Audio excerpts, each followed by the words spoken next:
Hoje o Espírito Santo já incumbiu o pastor Wesley de estar ministrando a palavra. Vamos aplaudir a Jesus pela vida do servo do Senhor. Glória a Deus. Amém, bom dia. Meu Deus do céu, tá todo mundo com sono? Dormiu 40 horas também? Bom dia. Paz seja com todos, amém? Vamos pegar a palavra de Deus. Eu vou procurar ser breve, até porque hoje é dia das mães, né? Tá calor e eu inventei de vir de paletó. E eu senti um cheiro de café muito forte ali também.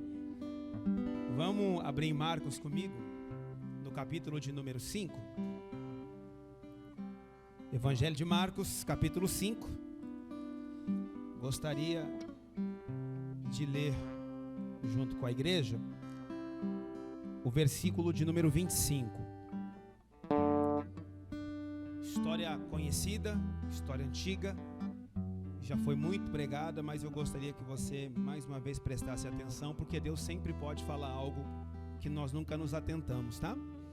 Marcos 5, 25, o texto diz assim: certa mulher, que havia 12 anos tinha um fluxo de sangue, e que havia padecido muito com muitos médicos, e despendido tudo quanto tinha, nada lhe aproveitando isso, antes indo a pior.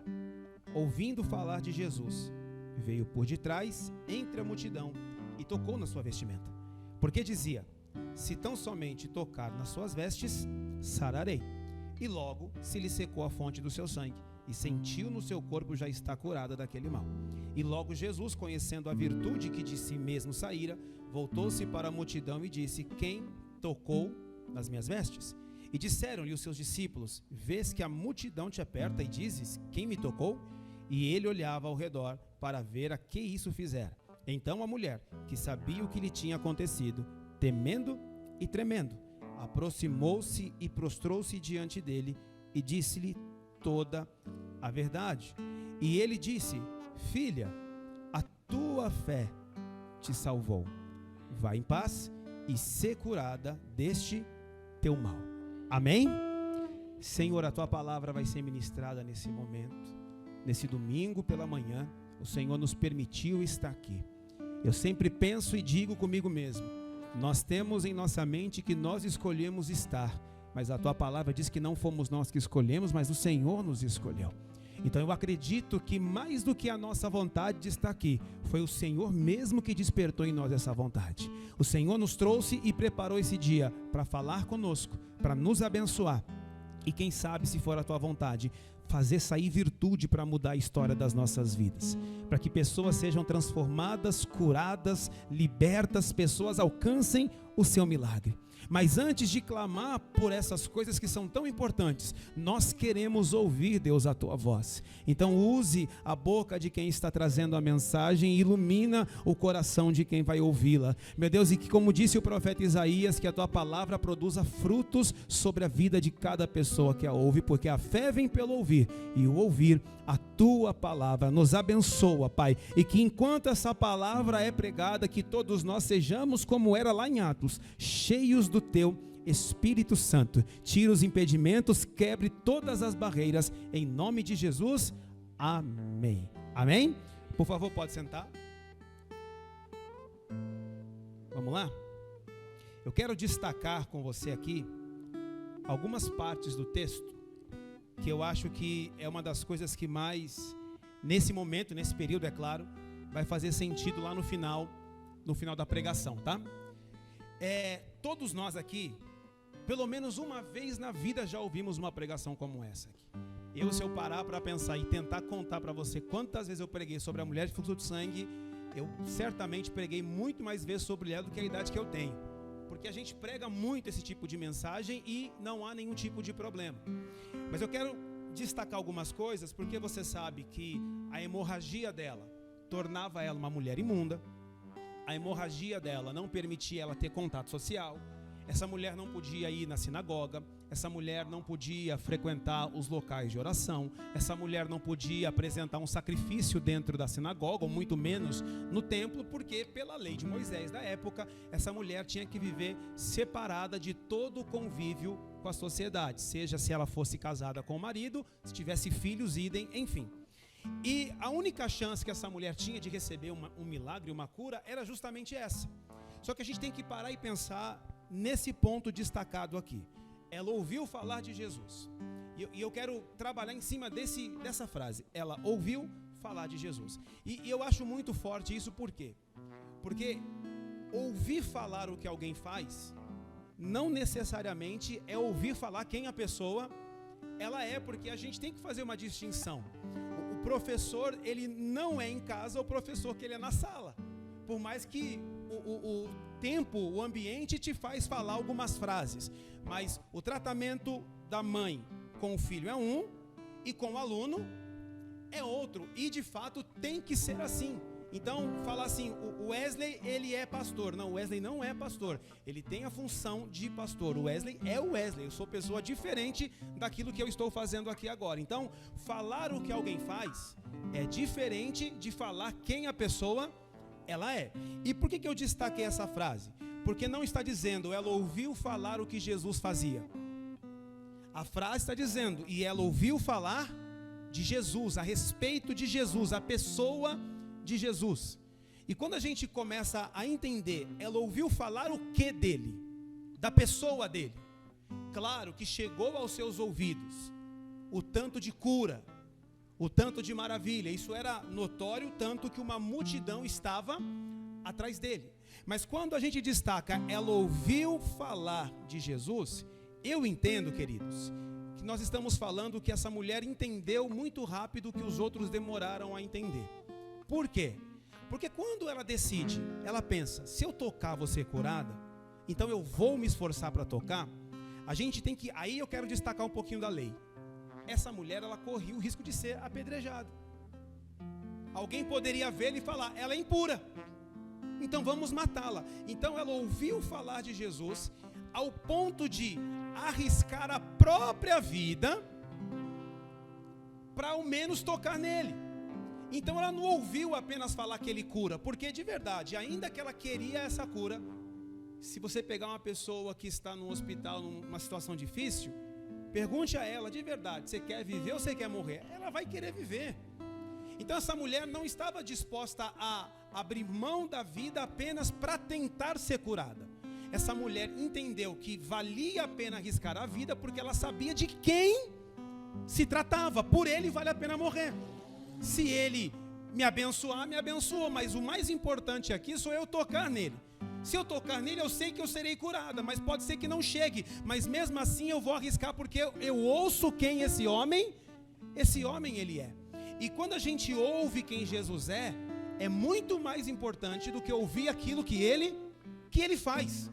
A gente precisa ter isso em mente, e eu vou te provar isso na palavra. Vai comigo aí, pegue aí a Bíblia, e abre em Lucas no capítulo 7. Evangelho de Lucas é o próximo livro aí, vamos lá. Evangelho de Lucas, capítulo 7.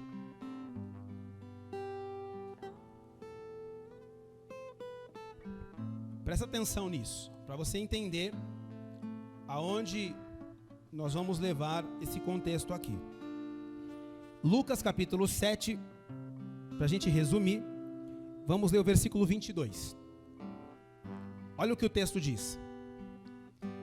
Respondendo então Jesus disse-lhes, ide e anunciai a João, esse João aqui é o Batista, o que tendes visto e ouvido. Os cegos vêm, os coxos andam, os leprosos são purificados, os surdos ouvem, os mortos ressuscitam, e aos pobres anuncia-se o Evangelho. E bem-aventurado aquele que em mim se não escandalizar. Tendo-se retirado os mensageiros de João, começou a dizer à multidão acerca de João, que saístes a ver no deserto? Uma cana abalada pelo vento? Mas que saístes a ver? Um homem trajado de vestes delicadas? Eis que o andam com vestes preciosas, e em delícias estão nos pastos reais. Mas o que saístes a ver? Um profeta? Sim, vos digo, e muito mais do que profeta. Este é aquele de quem está escrito, eis que envio o meu anjo diante da tua face, o qual preparará diante de ti o caminho.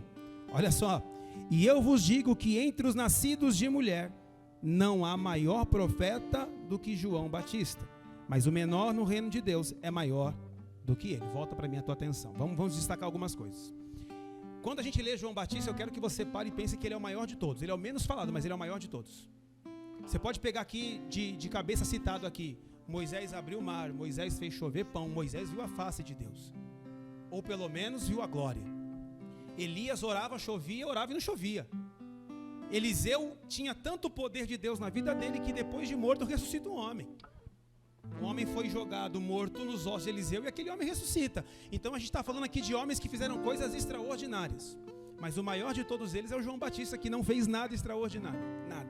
Não tem um milagre na conta de João Batista.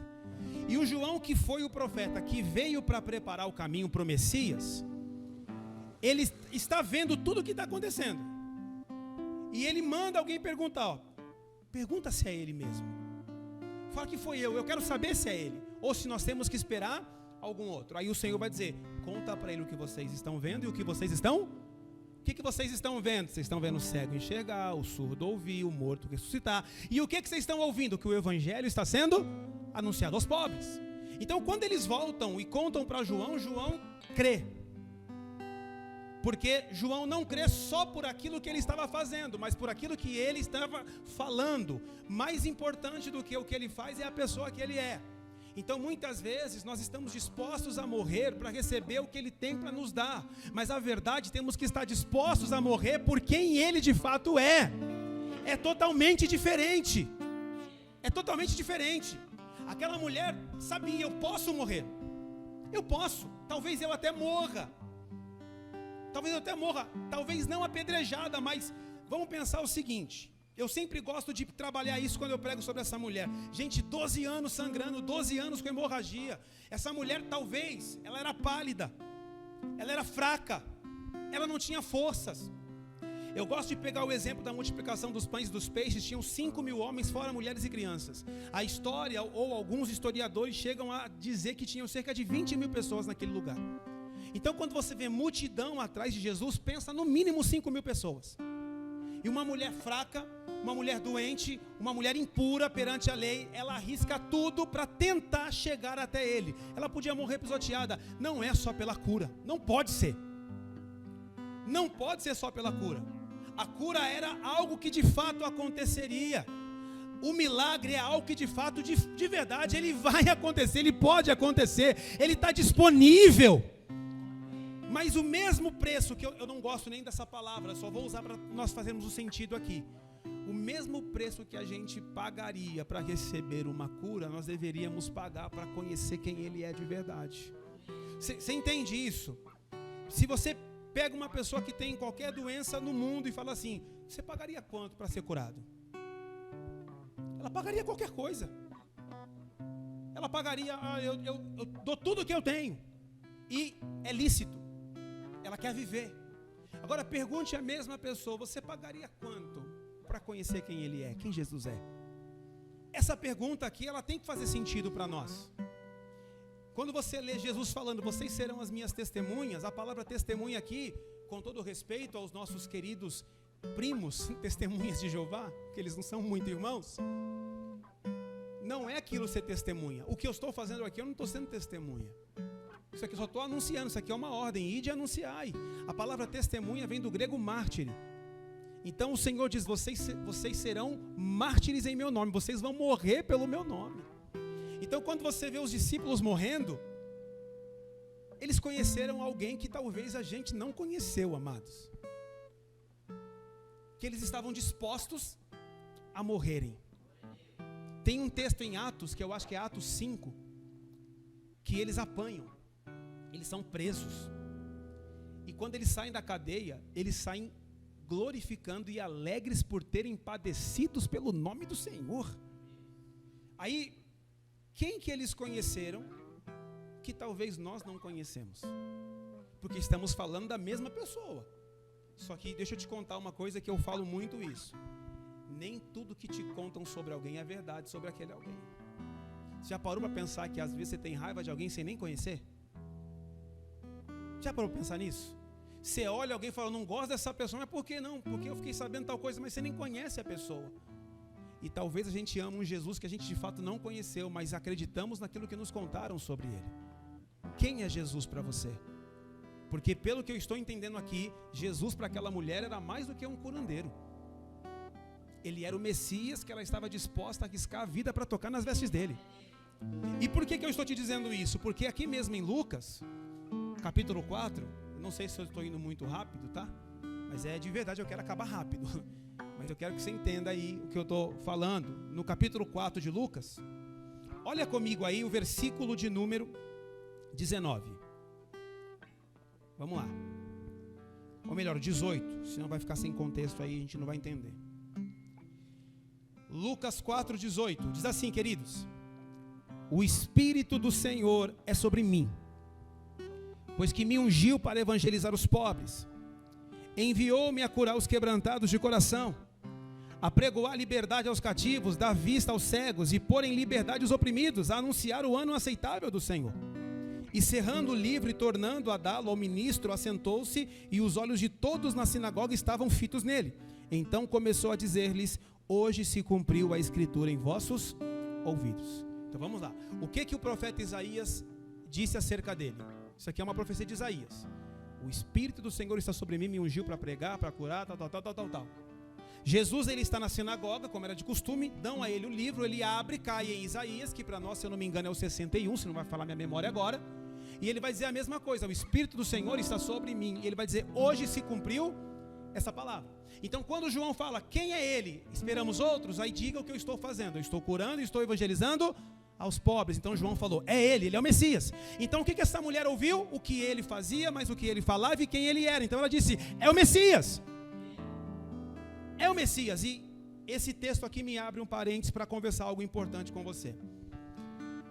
Só existe um ungido no reino de Deus. E o nome desse ungido é Cristo. Nenhum outro é ungido. Nenhum. No máximo temos unção, que ele nos dá através do Espírito Santo. Mas eu já vi, por exemplo, pregadores lendo isso aqui, dizendo que essa palavra se cumpria nele também, porque ele também é ungido do Senhor. Nós não somos ungidos. Ele é ungido, ele é o Messias. Ele é o Messias, ele é o Senhor. Então, quando você ouve o que ele faz, é importante. Mas, gente, a Bíblia também fala que nos últimos tempos, e de verdade, quem crê que nós vivemos os últimos tempos aqui, diga glória a Deus. Os falsos mestres também fariam. Na verdade, Deus também faz através dos falsos mestres. Porque Deus, ele tem compaixão do povo. Ele tem misericórdia do povo. Só que o meu maior medo, o meu maior temor da minha vida é, sabe aquele ditado? Morrer e nadar e morrer na praia? É estar em busca de um Cristo que não é um Cristo. E no final da minha vida, quando eu estiver diante dele, ele olhar para mim e falar: apartai-vos de mim, eu não conheço você, não sei quem você é. Aí eu vou argumentar: Senhor, mas eu curei, eu preguei, eu fiz tanta coisa no teu nome, não te conheço mesmo assim, você fez, mas não te conheço. Não sei quem você é, você nunca me conheceu, você ouviu falar o que eu fazia, mas você nunca soube quem eu sou. Quem eu sou de verdade. Você sabe qual que é o grande segredo de um casamento? É conhecer a pessoa que você vai casar. Se você apenas sabe o que ela faz, não é um agravante para você se casar com essa pessoa.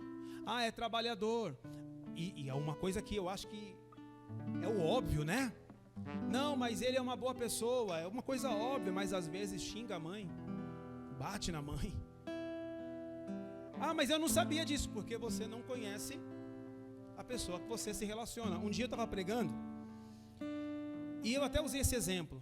Sabe qual que é a maior dor para mim? É quando uma mãe, falando no Dia das Mães, ela chega para mim, ou chegava, e diz assim: pastor, eu estou desesperada porque eu descobri que o meu filho está nas drogas. E a minha maior dor não é apenas pelo adolescente estar nas drogas, não é essa. A minha maior dor é olhar para a mãe e falar assim: você nunca percebeu? Porque quando alguém começa a usar droga, o comportamento muda. Só que se a mãe nunca percebeu, significa que ela nunca conheceu o filho dela. Porque o nosso comportamento muda. O comportamento de alguém que não usa nenhum tipo de drogas, passa a usar, fica diferente. Aquele garoto que ficava mais em casa, ele não quer mais ficar em casa. Aquele garoto começa a falar coisas que não falava mais, ele passa noites na rua, mas ele não fazia isso. O que está acontecendo com meu filho? Será que é porque tudo é demônio? Será que é o demônio?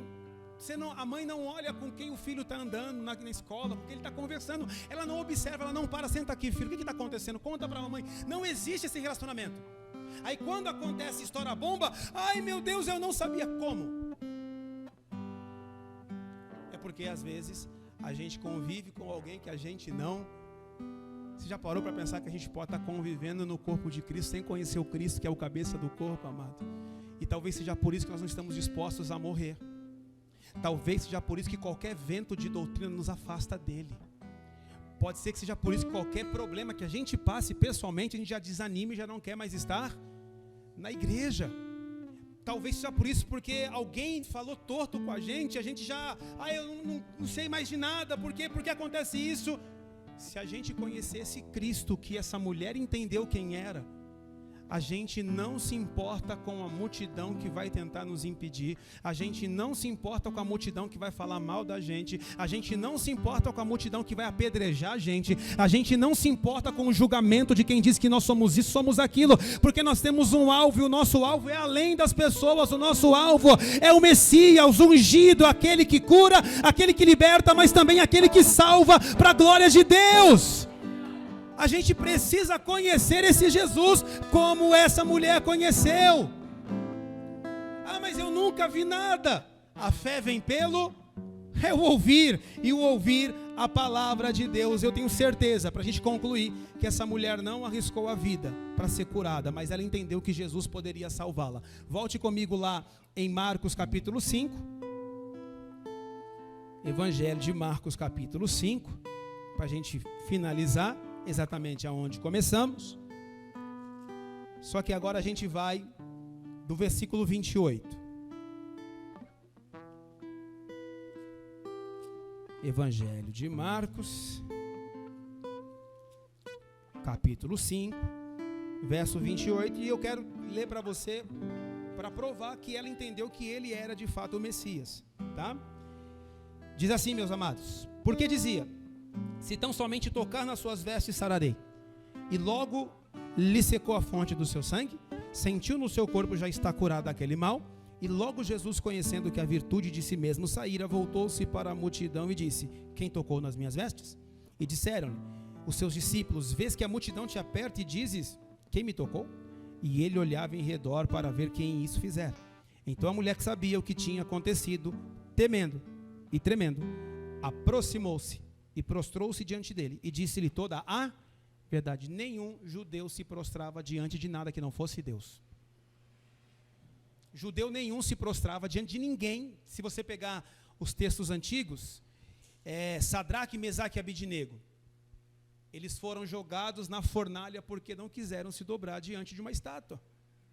O rei falou: ou se dobram ou vão para a fornalha. Eles foram para a fornalha, porque o judeu não se prostra diante de nada e ninguém que não seja Deus. A atitude dessa mulher de se prostrar significa que eu reconheço quem tu és. Tu és Deus. Aleluia. Tu és digno de ser adorado. Eu fui curado, é verdade, o sangue parou. Eu até senti a virtude. Mas não foi por isso que eu reconheci quem o Senhor era, porque eu já estava a ponto de arriscar a minha vida para tocar no Senhor. Eu vou encerrar aqui, e eu entendo que você compreendeu bem o que eu disse. E eu vou encerrar citando o que está em Romanos 10. Romanos 10, verso 10. Fala que se com a boca a gente confessar que Jesus Cristo é o Senhor, nós seremos salvos. Né? O versículo 9 fala que com a boca, com o coração a gente crê para a justiça, e com a boca a gente confessa para a salvação. E se a gente confessar que Jesus Cristo é o Senhor, diga assim comigo: Jesus Cristo é o Senhor. Você entende o peso dessa palavra, Senhor?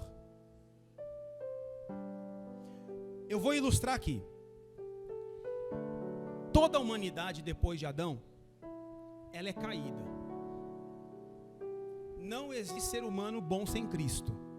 Temos atos de bondade porque temos uma ética que rege o mundo e sabemos o certo e o errado. Mas eu estava vendo, e só para a gente entrar no assunto, os caras estão assaltando as carretas que estão levando mantimento para o Rio Grande do Sul. O ser humano é mau. Por mais que a gente hoje fale, eu não teria coragem. É verdade, mas o ser humano ele é ruim. É a essência dele. É a essência dele. Está tendo estupro nos abrigos. Sabe? O ser humano é isso, gente. Graças a Deus que nós somos transformados. Mas o ser humano é isso. Só que quando alguém aperta o nosso calo, a gente fica mal também. A gente fica meio ruim de vez em quando.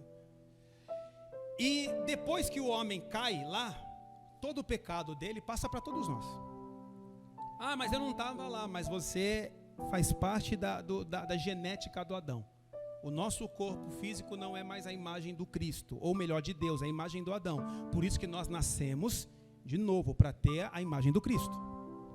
Então, por essência, o homem é pecador. Então, todos estavam escravizados pelo pecado. Então, o senhor do ser humano é o pecado. Quando Cristo morre na cruz, Paulo diz em Colossenses que ele paga a dívida. Ele pagou. Quando ele paga a dívida, sabe o que acontece? Ele comprou a gente. Ele comprou. Então, o ser humano que pertencia ao pecado, ele foi agora comprado para Cristo. Então, se você parar e pensar, éramos escravos do pecado e o pecado era o nosso Senhor. Mas agora que fomos comprados, Cristo é o nosso Senhor e nós somos servos dele. Agora eu te pergunto, eu quero que você pense de verdade, em nome de Jesus. Qual poder um escravo tem sobre o seu Senhor? Porque a gente se orgulha de falar que é servo de Deus. A palavra servo é escravo, por isso estou batendo nessa tecla. O servo simplesmente obedece ao Senhor. E a gente tem um Senhor que a gente não quer obedecer. Porque a gente não reconhece Ele como de fato Ele é. Tem um problema. Tem um problema que a gente acabou transformando de uma forma errônea. Falar que Jesus é Salvador é um erro. Ou melhor, não é um erro. Mas dizer que Ele é só Salvador é um erro. Porque Ele salva, mas Ele é Senhor. Ele é Rei dos Reis e Senhor dos Senhores. Agora, por que a gente tem essa dificuldade de obedecer Jesus? Sério mesmo. Porque a gente tem dificuldade de saber quem Ele de fato é. A gente está só apegado ao que Ele faz. Ele morreu na cruz, Ele fez isso. Ele pagou o preço, Ele fez isso. Agora, saber que Ele é Senhor é difícil para a gente. Porque a gente entendeu que em Cristo nós somos livres. E aí a grande pergunta é, livre do que e de quem? Liberdade não é sinal eu faço o que eu quero. Liberdade eu acho que é o contrário, é eu não fazer o que eu quero fazer, porque eu sou livre para fazer as minhas próprias escolhas, e eu escolhi servir a Cristo, então eu tenho que obedecer a Cristo. Se eu não obedeço a Cristo, eu nem amo a Cristo, porque Ele falou, quem me ama obedece os meus. Só que aí que entra o X da questão, nós não estamos dispostos a morrer por Ele, porque a gente não sabe quem Ele é, sabemos apenas as coisas que Ele faz. E aí a gente se questiona por que muitas coisas não acontecem em nossas vidas. Por que comigo não? Por que com fulano sim, Beltrano sim? E isso faz a gente até ter inveja das pessoas. Já parou pra pensar nisso? Eu sempre tive essa questão na igreja. Não sei se o pastor Márcio pensava assim. Mas para mim era constrangedor pegar testemunho na igreja. E não por mim, mas pelas pessoas. Porque o testemunho, ele edifica a fé de muita gente, mas ele solta a inveja de muita gente. Sabia? Porque a ministração, no geral, é todo mundo vai ser abençoado. Aí 2 com testemunho, o restante não foi por quê? Porque está em pecado, porque Deus não ama. Aí gera esse debate, por mais que não deveria. Mas essa inveja só é gerada porque a gente não entendeu qual que é de fato o propósito aqui. Se a gente estiver disposto a morrer pelo Cristo que a Bíblia fala que Ele é, as outras coisas são acrescentadas naturalmente, amado. Sabe, a gente tem que colocar por terra as nossas vergonhas. A gente tem que colocar por terra o nosso orgulho. A gente não pode ser orgulhoso. A gente tem que reconhecer quando a gente erra. A gente tem que pedir perdão. A gente tem que perdoar. O pior pecado que existe é o orgulho, porque é o único pecado que não deixa a pessoa se arrepender. porque ela é orgulhosa. A gente tem que entender que a gente sente inveja das pessoas. Ai, pastor, está amarrado, eu não sinto. Não sente, não minta. A Bíblia fala que é do interior do homem que vem esses sentimentos. Você não escolhe o que você sente, você decide o que você faz com o que você sentiu. Ou você leva para frente, ou você fala, Senhor, me ajuda a vencer isso aqui. A gente precisa entender quem é o Cristo e está disposto a passar o que tiver que passar para tocar nas suas vestes. Aí sim sairá virtude.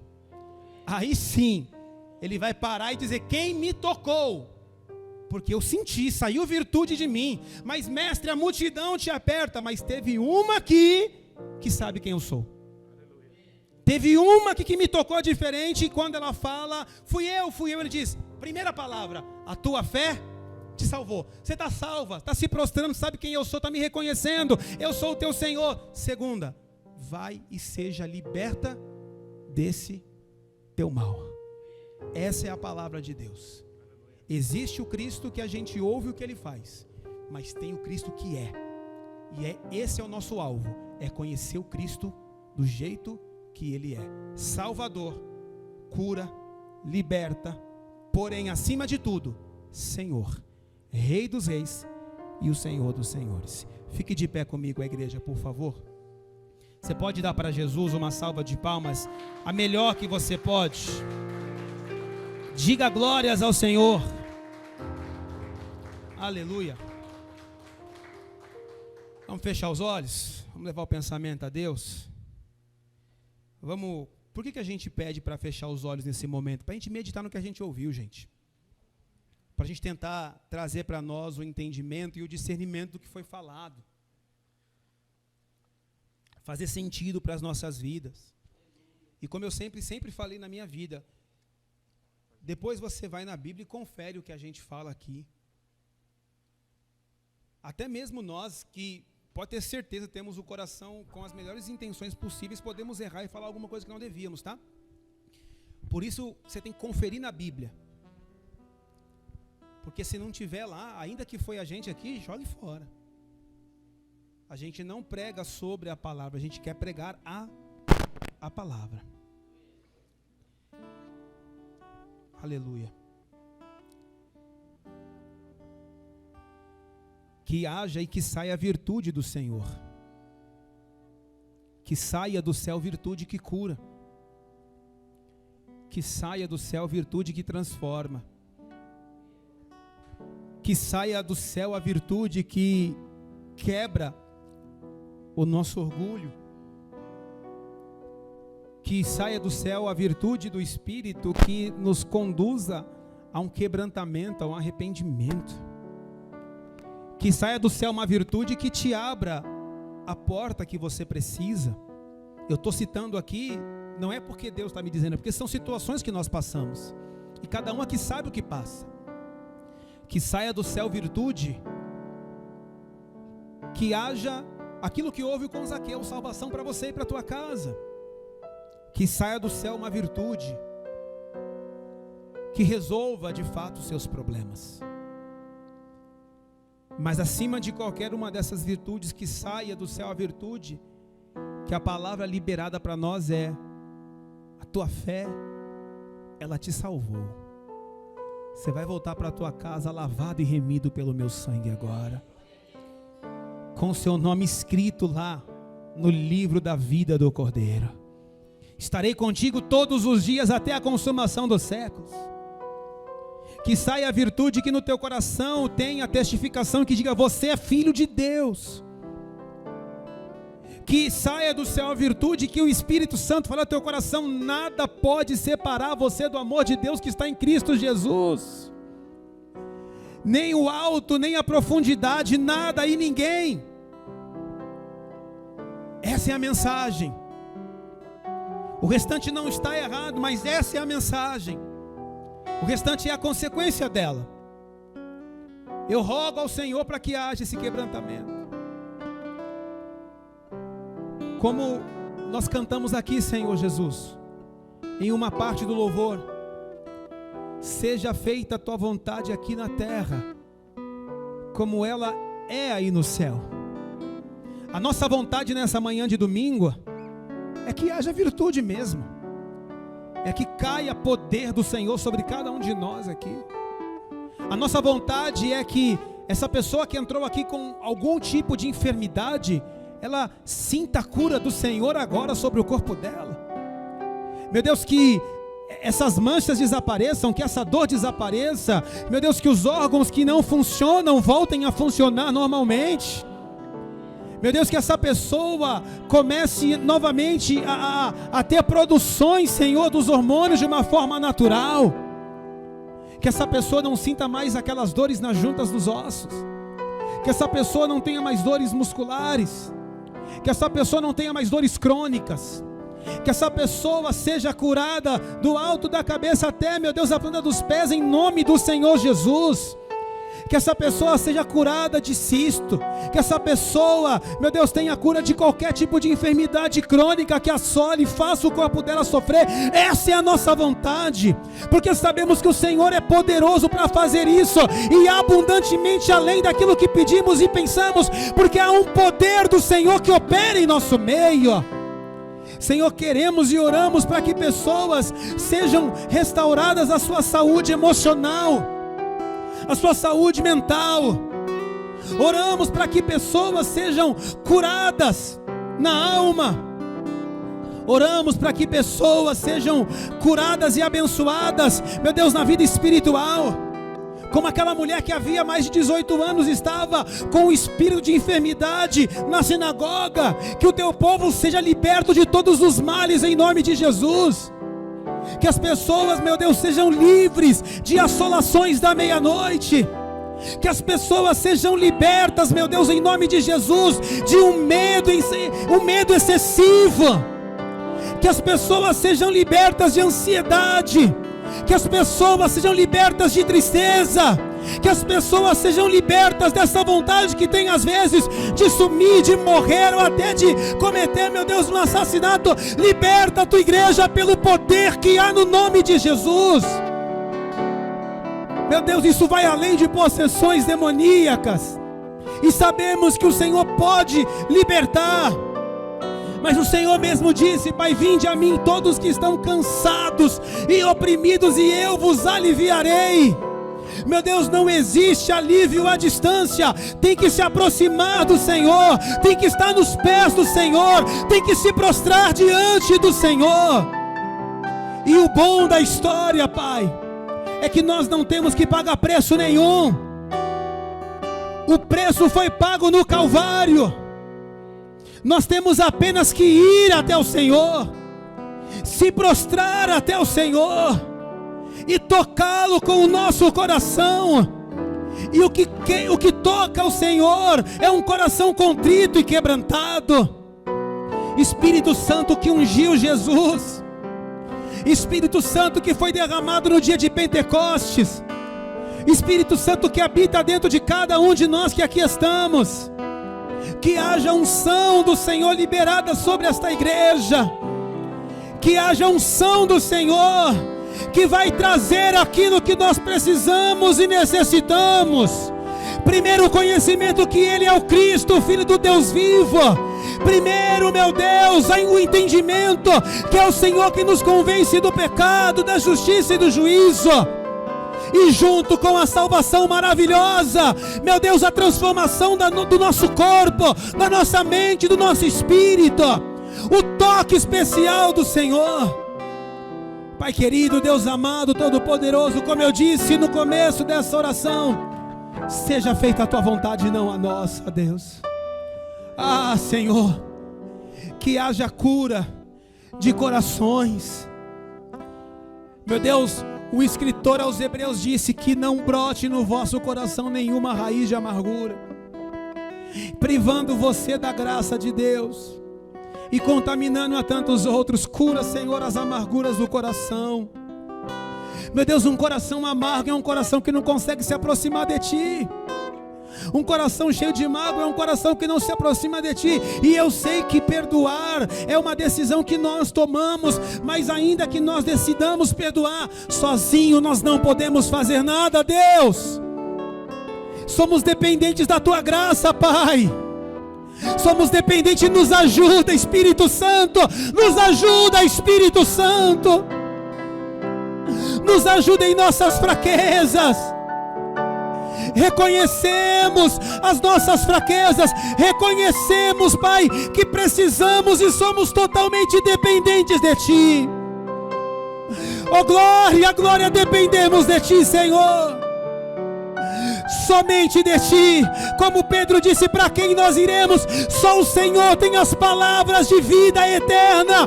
Para quem nós iremos? Para quem recorreremos? Para quem nós iremos? Somos totalmente dependentes de Ti, Senhor. Nos ajuda. Sonda e nos conhece. Sonda o nosso interior e o nosso coração. Como o salmista disse, vê se há em nós caminhos maus e guia-nos para o caminho eterno, Deus. Nós, como seres humanos, não temos o poder de transformar ninguém, na verdade, nem de nos transformar a nós mesmos. Mas o Senhor pode tudo, Pai.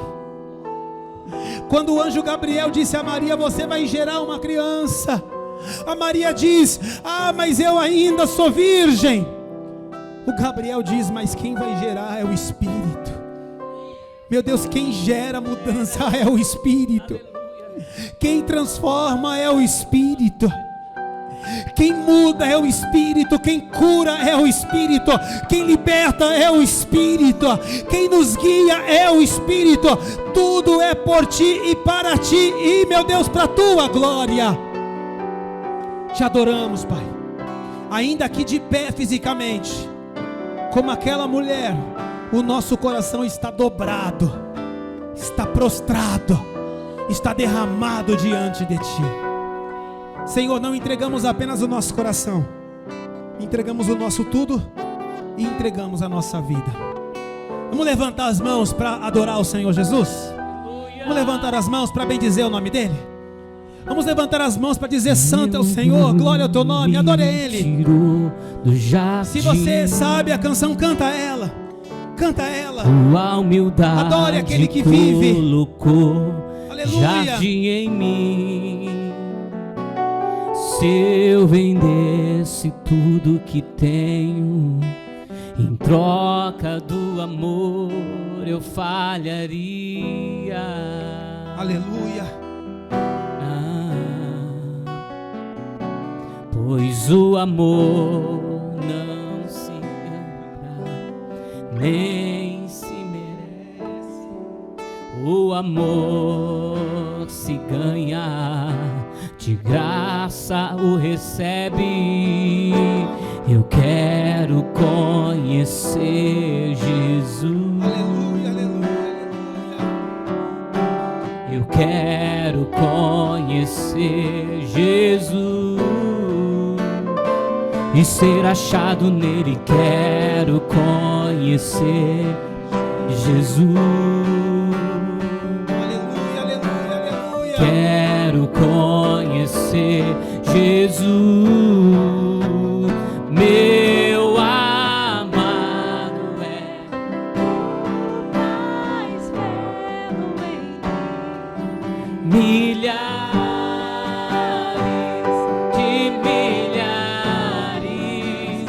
Meu amado é o mais belo entre milhares e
mais uma vez. Meu amado é o mais belo entre milhares e milhares. Aleluia. Te agradecemos, Pai. Te agradecemos porque sabemos que o Senhor é infinitamente além do que nós imaginamos, Pai. Obrigado por derramar sobre nós virtude. Obrigado por nos permitir ouvir a Tua voz. Obrigado por ter nos escolhido, porque não fomos nós que Te escolhemos, o Senhor nos escolheu. O Senhor nos nomeou para que a gente dê fruto e o nosso fruto permaneça. Glória ao Senhor para todo sempre. Glória ao Senhor por toda a eternidade. Em nome de Jesus, amém. Vamos dar para Jesus a nossa melhor salva de palmas. Aplauda mesmo o nome dele, diga glória a Deus.